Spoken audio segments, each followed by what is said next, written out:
Glória a Deus. Mesmo assentado, eu quero que você abra agora comigo. Êxodo capítulo 12. Nada além do sangue. Irmãos, como é maravilhosa a palavra de Deus que nos aponta o verdadeiro sentido da Páscoa. Glória a Deus. Jesus é o nosso Cordeiro Pascal. Ele é o cumprimento fiel, absoluto, glorioso daquilo que Deus estabeleceu ainda na terra de Gósen, no Egito, quando Ele estabelece a primeira Páscoa. Êxodo capítulo 12, diz assim a palavra de Deus: e falou o Senhor a Moisés e a Arão na terra do Egito, dizendo: este mês vos será o princípio dos meses, este vos será o primeiro dos meses do ano. Falai a toda a congregação de Israel, dizendo: aos 10 deste mês, tome cada um para si um cordeiro, segundo as casas dos pais, um cordeiro para cada casa. Mas se a família for pequena para um cordeiro, então tome só um com o seu vizinho, perto da sua casa, conforme o número das almas, conforme o comer de cada um. Fareis a conta para o cordeiro. O cordeiro ou cabrito será sem mácula, um macho de um ano, o qual tomareis das ovelhas ou das cabras, e o guardareis até ao 14º dia deste mês. E todo o ajuntamento da congregação de Israel o sacrificará à tarde. E tomarão do sangue e poluão em ambas as ombreiras e na verga da porta, nas casas em que o comerem. E naquela noite comerão a carne assada no fogo, com pães asmos, com ervas amargosas a comerão. Não comereis dele nada cru, nem cozido em água, senão assado ao fogo, a cabeça com os pés e com a fressura. E nada dele deixareis até pela manhã, mas o que dele ficar até pela manhã, queimareis no fogo. Assim, pois, o comereis, os vossos lombos cingidos, os vossos sapatos nos pés, e o vosso cajado na mão, e o comereis apressadamente. Esta é a Páscoa do Senhor. E eu passarei pela terra do Egito esta noite, e ferirei todo o primogênito na terra do Egito, desde os homens até os animais. E sobre todos os deuses do Egito farei juízos. Eu sou o Senhor. E aquele sangue vos será por sinal nas casas em que estiverdes. Vendo eu sangue, passarei por cima de vós, e não haverá entre vós praga de mortandade, quando eu ferir a terra do Egito. E este dia vos será por memória, e celebrá-lo-eis por festa ao Senhor nas vossas gerações, o celebrareis por estatuto perpétuo. Amém? Amém. Glória a Deus. Glória a Deus. Aleluia. Quando nós lemos esse texto, irmãos, agora, tendo falado sobre o significado da Páscoa, apontada para o Calvário e mostrando ali aquele momento em que o universo chorou, em que a batalha se travou, agora convém nós voltarmos agora propriamente no texto de Êxodo, quando foi estabelecida a primeira Páscoa. E ali nós vemos então que Deus estabelece aquele mês Abib, ou Nisan, como o primeiro mês do calendário judaico, a partir de então. E Deus estabelece ali a Páscoa, porque naquele momento seria o momento da libertação daquele povo. Conforme eu disse, 600 mil homens e suas famílias deixaram o Egito.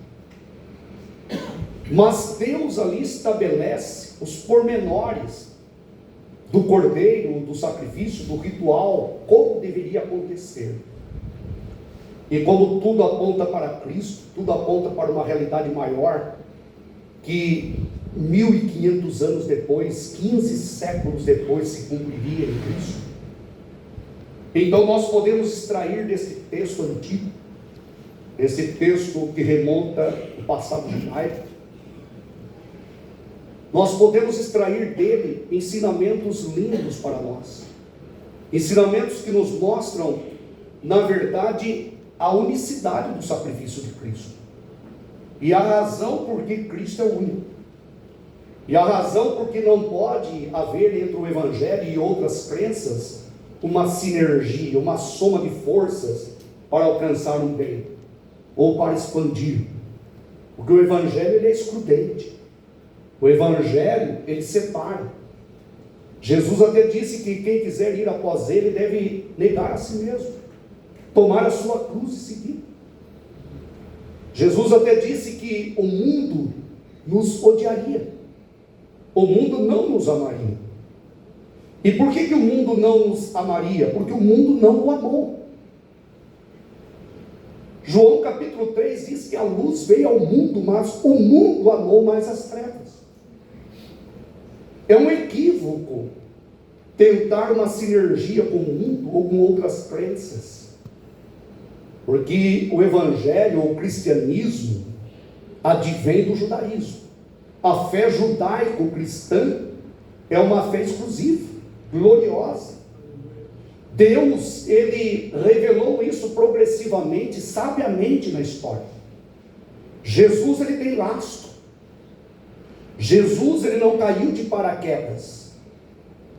Jesus até certa feita diz que todos os que vieram antes dele eram falsos, mentirosos, e quem viesse depois também, porque ele era a verdade.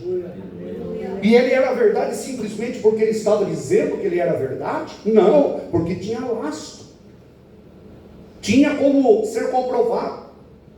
A palavra de Deus diz que Paulo não só pregava Cristo, mas ele provava que Cristo era o Messias. E como que ele provava se o cânon, se os livros sagrados do Novo Testamento ainda não tinham sido juntados, ou não tinham sido escritos totalmente? Como é que Paulo poderia provar que Jesus era o Cordeiro, que Jesus era o Messias? Como ele poderia fazer isso? E ele podia fazer isso, e de fato ele fazia isso, usando a autoridade do Antigo Testamento, pela autoridade das Escrituras. As Escrituras têm autoridade acima das nossas experiências. As Escrituras têm autoridade absoluta sobre nós. Pedro até chega a dizer que o conhecimento das Escrituras e das sagradas letras para ele era mais poderoso, era mais sublime do que a sua experiência no Monte da Transfiguração, porque a palavra de Deus está acima das experiências humanas. A palavra de Deus é a autoridade final. A palavra de Deus é a base de todo julgamento de Deus. Certa ocasião Jesus disse que aquele que rejeitar a minha palavra, eu não o julgarei. A palavra de Deus disse isso. E Jesus disse, já tem quem o julgará. A palavra que eu tenho pregado, essa o há de julgar no último dia. Ou seja, a palavra de Deus é a autoridade. Aleluia. Nós precisamos voltar para a palavra e crer na autoridade textual, na autoridade bíblica, na autoridade escriturística. Certa ocasião, quando Jesus fala do rico e de Lázaro, que ambos morreram, e o rico estava no Hades, e lá em tormento, ele pedia que Abraão ordenasse a Lázaro que molhasse a ponta do seu dedo na água e fosse lá refrescá-lo, porque ele estava atormentado.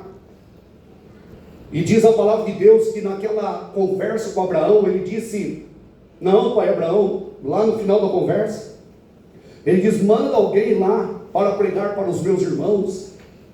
Alguém sabiamente diz que existem 3 clamores por missão. Eu achei interessante esse raciocínio. O clamor do céu, quando Deus disse: a quem enviarei? Isaías disse: eis-me aqui, Senhor, envia-me a mim. O clamor da terra, quando Jesus disse que nós devemos pregar o Evangelho a toda criatura, e diz que nós deveríamos rogar ao Senhor da seara para que enviasse ceifeiros, porque a seara é grande, mas são poucos aqueles dispostos a semear e a pregar o Evangelho da salvação. E existiu também o clamor do inferno, quando o rico em tormento ele diz: não, mande que alguém pregue, mande que alguém vá lá, porque se alguém for lá e falar para os meus irmãos, eles não virão para esse lugar de tormento. E a resposta de Abraão foi retumbante, foi poderosa e foi teológica. Ou seja, o rico queria que eles tivessem uma experiência, os seus irmãos, experiência de ter um morto falando com eles. Quem sabe o morto aparece e daí fala, daí eu vou acreditar. Abraão disse assim: eles têm o quê? Diz a palavra, a lei e os profetas, ouçam-nos. Ou seja, se eles não ouvirem o que a palavra está dizendo, ainda que um morto ressuscite, eles não vão crer e não serão salvos. Ou seja, a palavra de Deus, a pergunta minha para ti, a pergunta minha para a igreja hoje, a pergunta minha para qualquer um aqui hoje é: qual é a autoridade que a Bíblia Sagrada exerce na sua vida? Quantas pessoas que são religiosas e por serem religiosas dizem acreditar na Bíblia?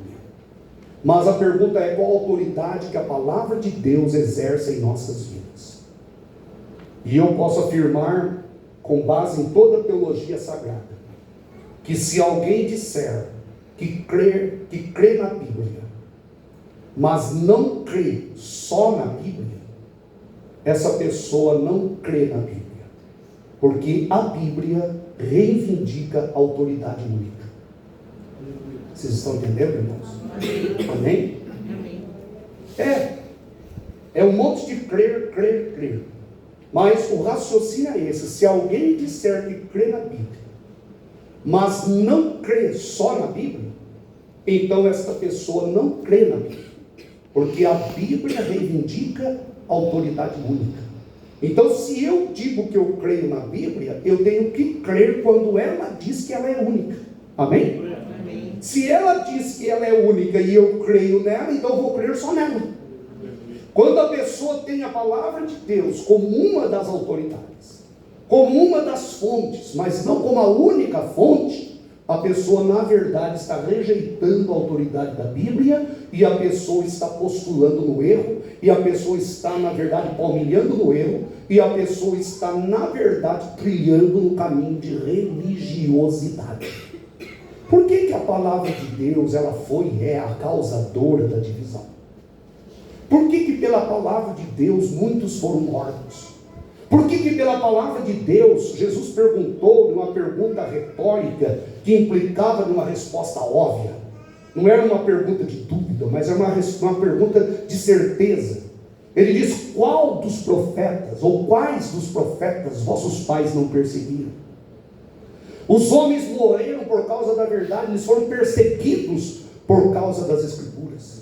Certa ocasião Jesus disse para os judeus: se vós acreditasseis em Moisés, vocês acreditariam em mim, porque ele falou de mim. Veja que Jesus fecha a conta. Jesus ele linka os fatos. Jesus aponta para a autoridade da Bíblia.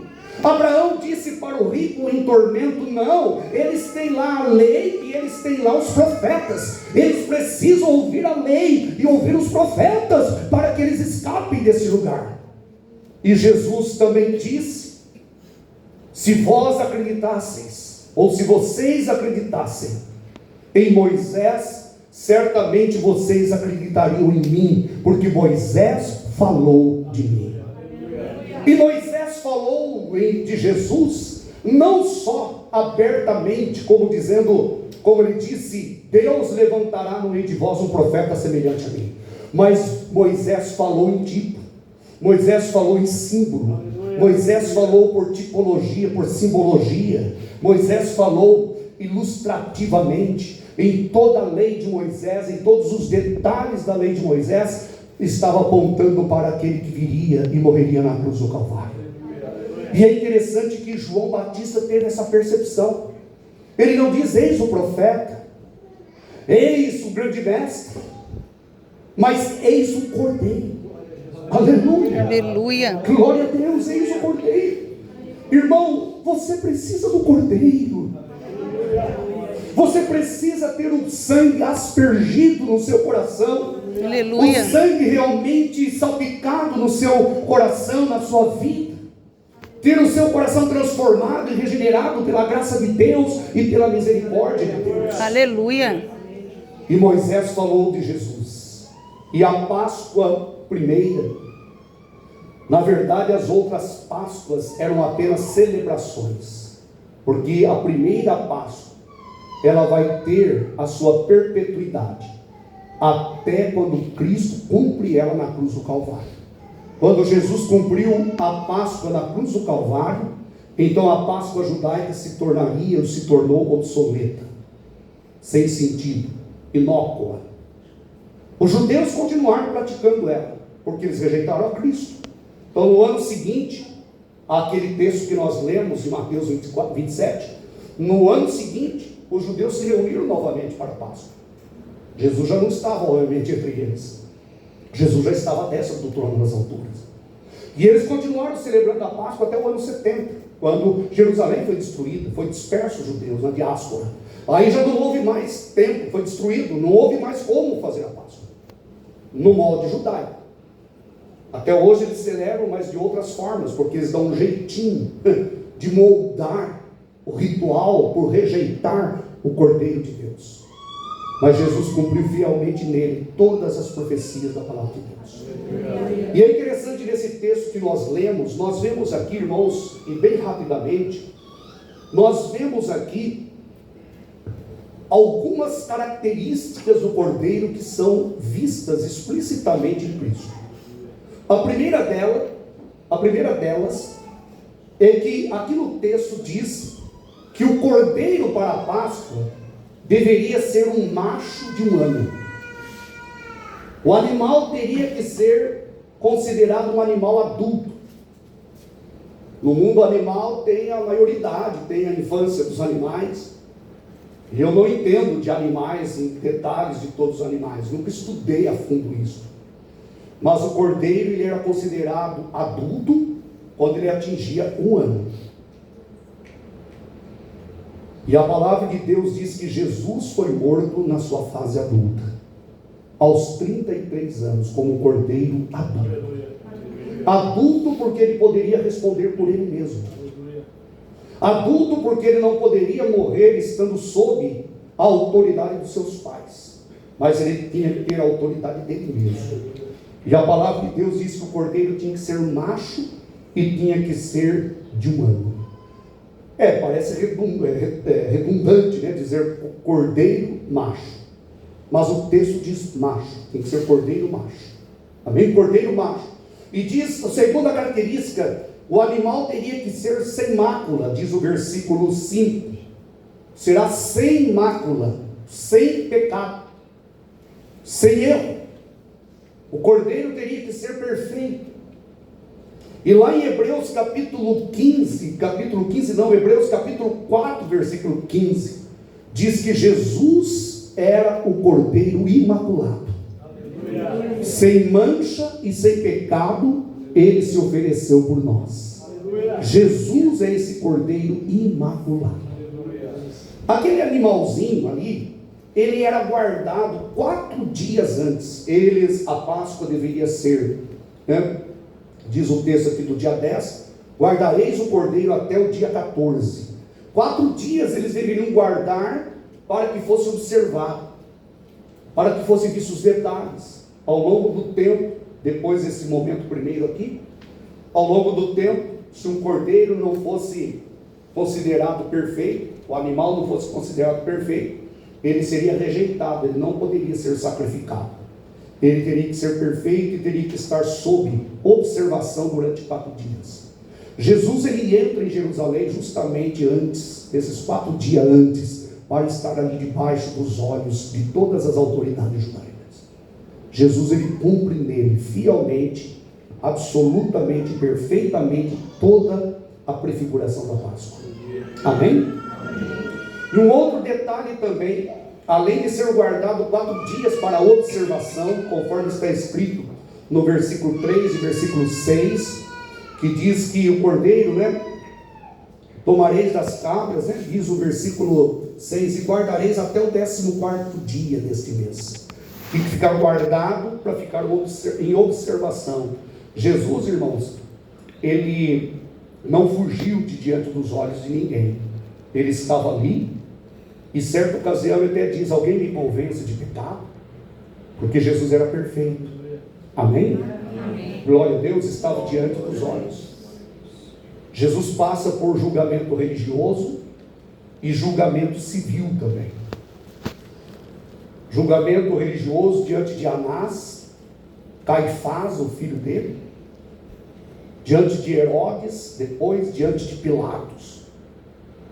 Diante de Pilatos, primeiro, aliás, depois diante de Herodes, depois Herodes devolve ele para Pilatos.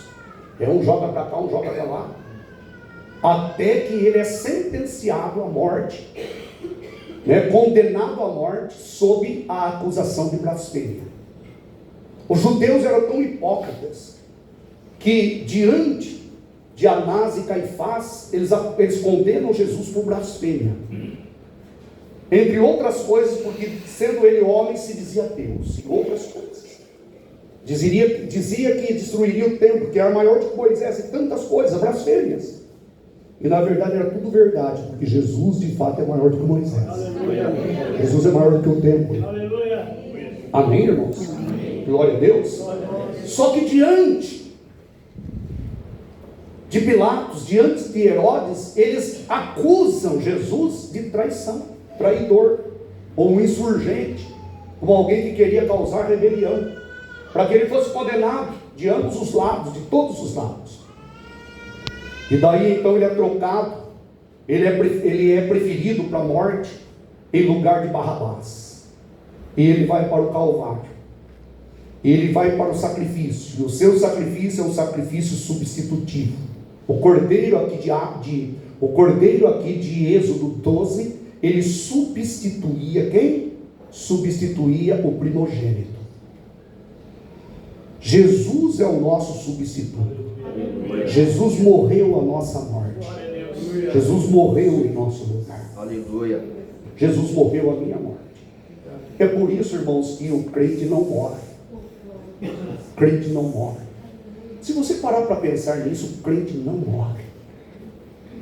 Se todos os crentes entendessem isso, eles não temeriam a morte física, não temeriam nada. Quando tem um cântico antigo que diz que o crente não morre, ele vai para a presença de Deus receber o seu galardão. Nós temos vida eterna. Nada pode nos separar do amor de Deus. Demônios não podem nos separar do amor de Deus. Principados e potestades não podem nos separar do amor de Deus. A vida não pode nos separar de Deus. A morte não pode nos separar de Deus. Irmãos, nada pode nos separar do amor de Deus. A pessoa que está em Cristo, ela tem plena certeza, ela não teme absolutamente nada. É comum, às vezes, pessoas que professam Cristo, que estão na casa de Deus, vira e mexe, ter medo da morte. Pastor, mas o senhor não está sendo razoável. Eu sou falho, nós somos falhos. O senhor não está sendo razoável. É natural que nós tenhamos medo da morte. Pode ser natural filosoficamente, biblicamente não devemos ter medo da morte. Amém, irmãos? Amém. Nós não podemos e não devemos ter medo, porque Jesus venceu a morte por nós. Paulo tinha medo da morte? Não, ele dizia: quer vivamos, quer morramos, pertencemos ao Cordeiro de Deus, pertencemos a Jesus. Paulo não tinha medo da morte. E Paulo sabia das perseguições. Paulo, certa feita, ele até diz: eu já estou sendo oferecido em sacrifício. Eu já sei para onde vou. Eu sei, serei decapitado. Mas eu folgo, eu me alegro. Paulo tinha medo da morte, irmãos? É uma pergunta que eu estou fazendo. Não, pelo contrário, ele diz: eu tenho vontade de partir e estar com Cristo. Não é que ele tinha vontade de morrer, não. Ele também não. Eu tenho uma vontade enorme de morrer. Ore a Deus para Deus se libertar. Amém, irmãos? Mas Paulo tinha vontade de partir e estar com Cristo. Dizia a ele, porque isto me é muito melhor ainda. Aleluia. Porque para mim o viver é Cristo. Para mim o viver é Cristo. E o morrer é ganho. O morrer é lucro. Agora, francamente, pergunta para alguém, fala, você tem medo da morte? E se a pessoa disser, eu tenho medo da morte, é porque ela verdadeiramente ainda não foi regenerada por Deus. É forte o que eu estou dizendo, mas você não pode temer a morte, porque Cristo venceu a morte. E porque Ele vive, podemos crer no amor. Ele substituiu. E não ter medo da morte não significa viver perigosamente. Eu vou ficar bem em cima do abismo, não tenho medo da morte. Então um penhasco lá, e a pessoa faz até assim com a perna, assim, ó. Fala, não tenho medo da morte. Não é nesse sentido. Não nesse sentido. Mas o crente não pode temer o amanhã. O crente deve saber que a verdadeira existência dele é uma existência eterna. E que isso aqui, ó, esse ambiente, esse ar, essa luz que nós vemos aqui é transitória. Daqui a pouquinho nós estaremos na glória eterna com Deus. Daqui a pouquinho nós estaremos nas mansões celestiais. E nós estaremos lá porque Jesus nos substituiu na cruz do Calvário. Ele morreu Ele morreu pelos nossos pecados. Ele morreu a nossa morte para que nós pudéssemos ter vida, e vida eterna, e vida com abundância. E isso é maravilhoso, isso é glorioso. Então o cordeiro tinha que ser macho, tinha que ser perfeito, tinha que ser guardado 4 dias para observação. Jesus nunca temeu ser observado, ser arguido, ser perguntado sobre a lei. Mesmo nos momentos em que perguntado de uma maneira capciosa, né? Muitas perguntas eram capciosas, né? Como a serpente lá no jardim fez uma pergunta capciosa. Pergunta capciosa é aquela pergunta envolvente. Aquela pergunta que você quer que a pessoa caia em alguma coisa. Você lança, como diz o ditado, lança o verde para colher o maduro. Né? Traduzindo, né? Você joga uma conversa com outro objetivo. Jesus esteve várias vezes diante de perguntas capciosas. O doutor da lei perguntou qual é o maior de todos os mandamentos, para ver se Jesus caía. Qual é? E Jesus fala, olha, amarás o Senhor teu Deus de todo o teu coração e ao teu próximo como a ti mesmo. Matou a charada, simples, fácil, poderoso. O doutor se contentou? Não. Na pergunta primeira, qual é o maior de todos os mandamentos, a Bíblia diz que o doutor, tentando a Jesus, fez essa pergunta. Ele era doutor da lei. E depois que Jesus responde categoricamente, poderosamente, redundantemente, então o doutor da lei, a Bíblia diz que em segundo momento, querendo se justificar, esse que é o problema, né? A pessoa pergunta para tentar engabelar. E depois Jesus dá a resposta, aí a pessoa tenta se justificar. Não é assim que acontece no Evangelho, irmãos? Tem pessoas que ouvem a palavra, né? Como o jovem rico, que faço para ele dar vida eterna? A pessoa ouve o Evangelho, entende perfeitamente o Evangelho, mas a pessoa quer sempre se justificar, sempre tentar uma evasiva. E aquele doutor diz assim, mas quem é o meu próximo? Olha só, uma pergunta capciosa, olha. E daí Jesus então despeja sobre ele o quê? Uma parábola. Mas então senta aí, agora você vai comentar uma parábola. E conta a parábola do samaritano. Passa o sacerdote, passa o levita.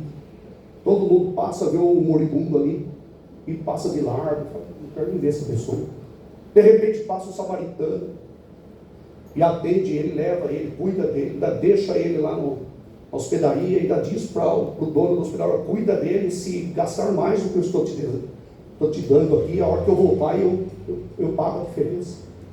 Aí é a hora de Jesus perguntar, quem foi o próximo dele? Aí o doutor teve que responder, teve que ser honesto nessa hora, aquele que usou de misericórdia. Foi, então vai e faça a mesma coisa. Jesus é forte, irmãos. Amém? As perguntas dele, a sabedoria dele, a grandeza dele, tudo nele nós vemos beleza. Terminando, irmãos, concluindo, mais importante de tudo, eles deveriam espargir o sangue sobre os umbrais. O que significa isso? Esse é o tema da mensagem hoje. Espargindo o sangue de Cristo. Se o sangue de Cristo ainda não foi espargido sobre você, ele deverá ser espargido sobre você. Amém? Deveriam espargir o sangue, esborrifar o sangue, lambuzar os umbrais da porta com sangue. Isso significa, tipologicamente, simbolicamente, significa que não basta crer que o Cordeiro foi morto pelo mundo. É necessário aplicar o sangue na experiência pessoal. É necessário ter um encontro pessoal com esse sangue. É necessário que o sangue seja uma realidade especial, experimental na vida de uma pessoa.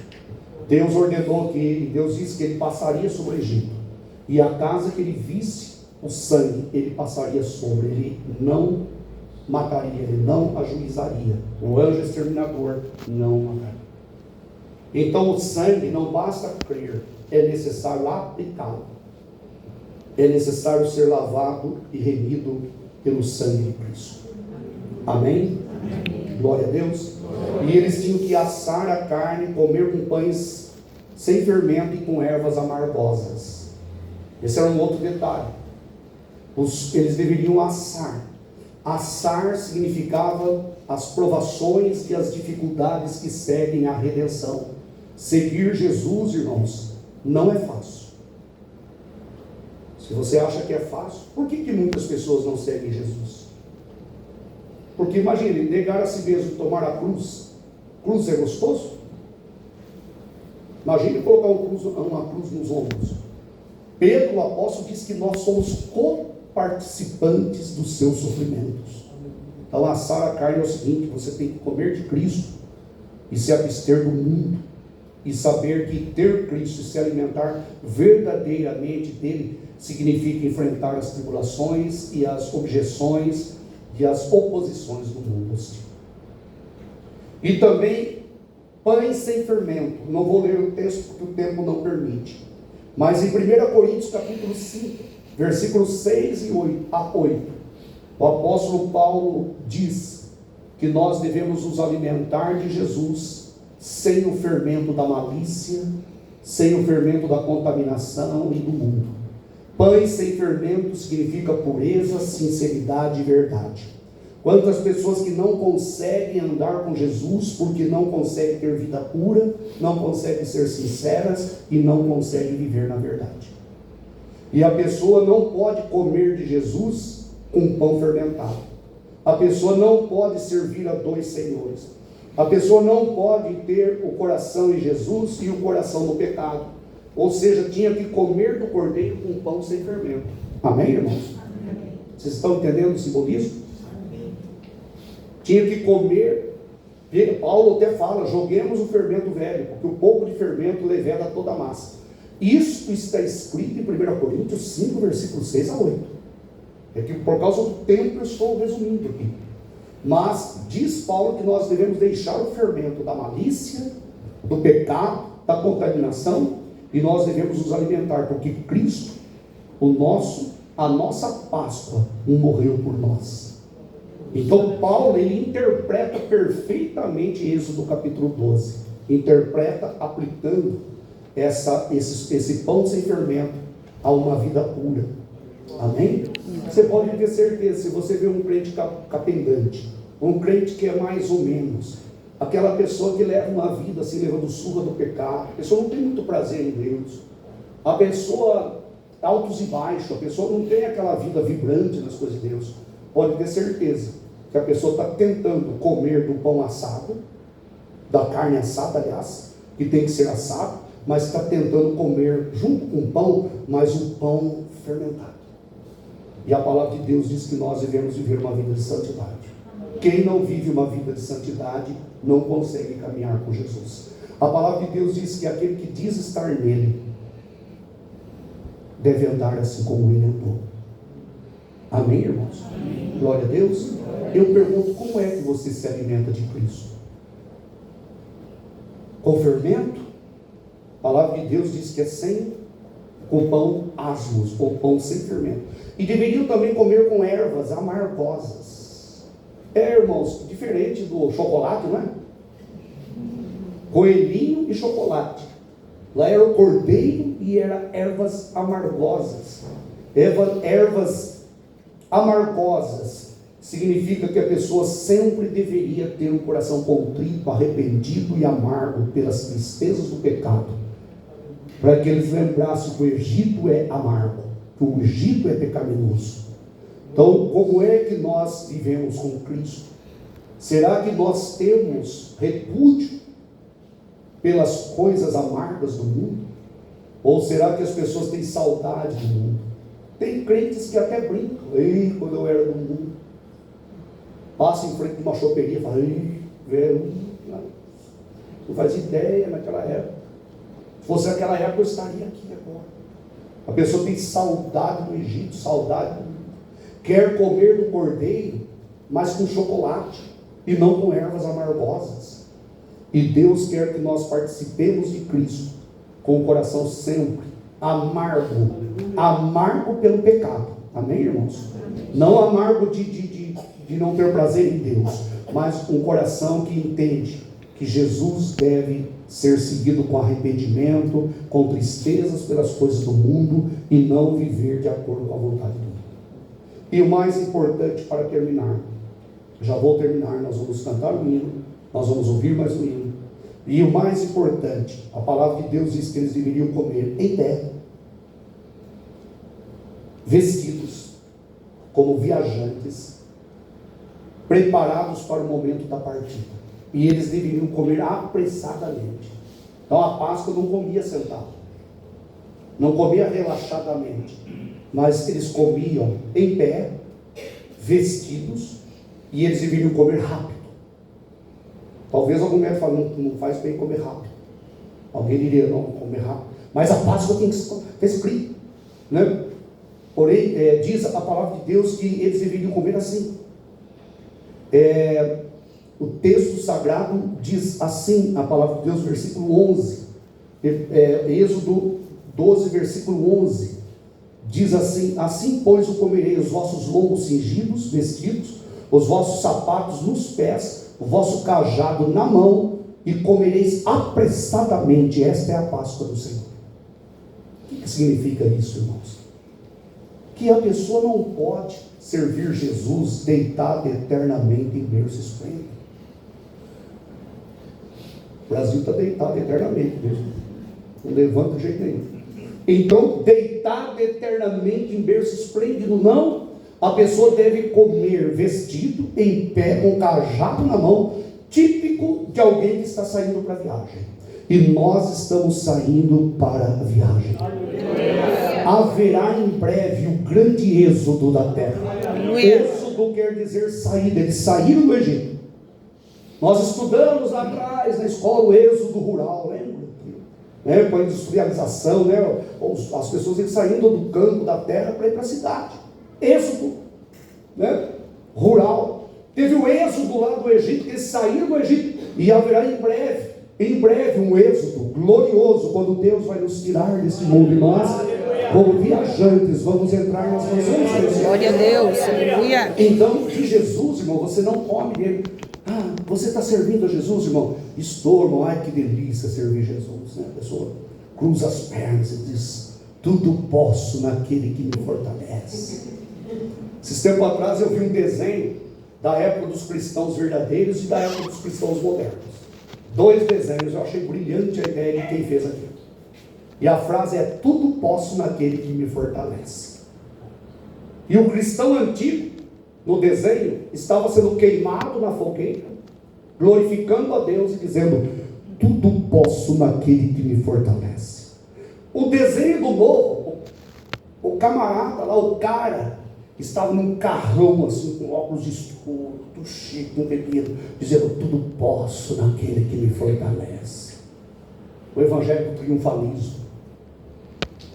Diferente, né? Quando Paulo diz tudo posso naquele que me fortalece, dá uma lida no contexto. Eu posso passar fome, eu posso passar aflições, eu posso enfrentar isso, eu posso enfrentar, eu tudo posso naquele que me fortalece. Paulo não estava falando de conquistas materiais, de uma vida regalada, esplêndida, como o rico da parábola, que vivia esplendidamente, né? Não, Paulo estava falando de uma vida de abnegação, de santidade, de consagração diante de Deus. Assim deve ser o crente. O crente não pode esperar Jesus, e esperar Jesus, a pessoa deitada eternamente e regaladamente, mas ela deve estar sempre com o cajado na mão, sempre pronto, com sapatos nos pés, e dizer assim: Jesus, Maranata, venha, Senhor, vem buscar a tua igreja, vem nos levar para as mansões celestiais, vem levar a tua igreja. É hora da saída, o êxodo vai acontecer, a Páscoa vai acontecer, a morte vai chegar, o exterminador vai chegar, a escuridão vai chegar sobre o planeta Terra, mas eu tenho a marca do sangue sobre a minha vida, aleluia, e portanto eu sei que houve um êxodo lá, aleluia, e eu sei que haverá um êxodo também. Por isso que a palavra de Deus diz que eu devo estar preparado, cingindo os meus lombos e preparado, porque eu não sei o momento em que Ele virá para nos buscar. Amém, meus irmãos? Diga graças a Deus. Graças a Deus. Diga Deus seja louvado. Deus seja louvado. E eu vou abrir aqui, e eu vou citar para você, e termino com isso. Eu vou citar aqui, depois eu falo, para que você não tenha preocupação de procurar agora. Mas olha só, o Novo Testamento diz assim a palavra de Deus, um versículo poderoso, a parábola do servo vigilante. Diz assim: estejam cingidos os vossos lombos e acesas as vossas candeias. Amém? Glória a Deus. Assim a palavra de Deus diz em Lucas capítulo 12, versículo 35, que nós devemos estar com os nossos lombos cingidos e com a nossa candeia acesa, porque em breve Jesus virá para nos buscar. É assim que se come de Cristo, é assim que se vive para Cristo. Viver na perspectiva de um arrebatamento, viver na perspectiva da volta dele, do nosso êxodo, do êxodo da terra. Nós vamos sair da terra para encontrar com Ele, eternamente estaremos para sempre com Ele. Amém? Diga graças a Deus. Diga Deus seja louvado. E dê uma salva de palmas para o Senhor Jesus. Aleluia. Bem forte. Salva aí. Glória a Deus. Aleluia. Aleluia.